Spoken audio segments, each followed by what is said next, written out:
আগামীকাল থেকে পুনরায় আবারও বন্ধ হতে চলেছে রাজ্যের সমস্ত স্কুল কলেজ। তো দেখে নাও মুখ্যমন্ত্রীর সেই ভিডিও ক্লিপে কি বলা হয়েছে। আমাদের স্কুল তো সম্ভবত গরমের ছুটি পড়ে গেছে। আমি ইংলিশ মিডিয়াম স্কুলগুলোকেও রিকোয়েস্ট করব, এর জন্য আমরা লিখিত কোনো গাইডলাইন্স পাঠাচ্ছি না, এটা আমাদের আবেদন থাকবে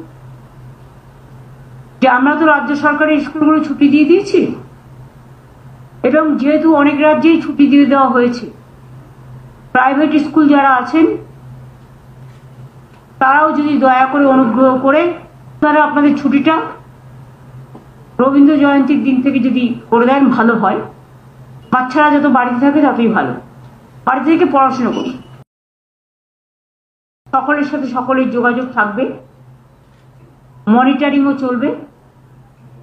যদিও চিন্তা করার কোনো ব্যাপার এখনো হয়নি, প্যানিকি করার কোনো কারণ নেই, প্যানিকি হবারও কোনো কারণ নেই।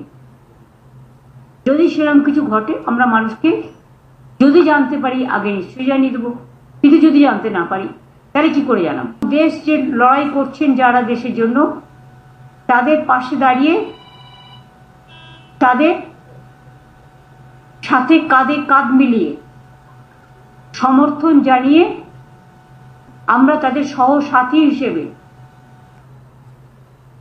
আমরা আমাদের দায়বদ্ধতা, আমাদের দায়িত্ব অ্যাজ এ কমন সিটিজেন, একজন সাধারণ নাগরিক হিসেবে আমরা সবাই পালন করব।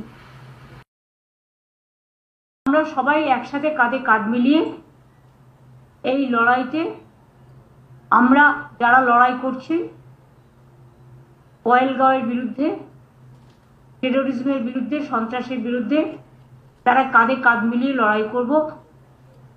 এই সময় আমাদের মধ্যে কোনো বিভেদ যেন না হয়, সবাই আমরা দেশের পক্ষে, এই মানসিকতা নিয়ে কাজ করার সিদ্ধান্তই হয়েছে। বিভিন্ন ডিপার্টমেন্টের বিভিন্ন মানুষ আছে যারা দায়িত্বপ্রাপ্ত, তারা এইসব ব্যাপারে নজর রাখবে,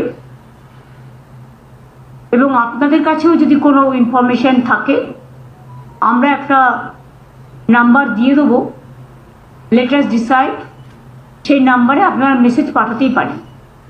যদিও আমাদের ডিজাস্টার ম্যানেজমেন্ট সিস্টেম 24/7 আমরা চালু করে দেবো খুব শীঘ্রই। এখানে চালু আছে, নর্থ বেঙ্গলেও করতে বলা হয়েছে, উত্তরকন্যাতে পুলিশও আছে, পুলিশকেও সতর্ক করা হয়েছে, ডিএমএসপিদেরও সতর্ক করা হয়েছে।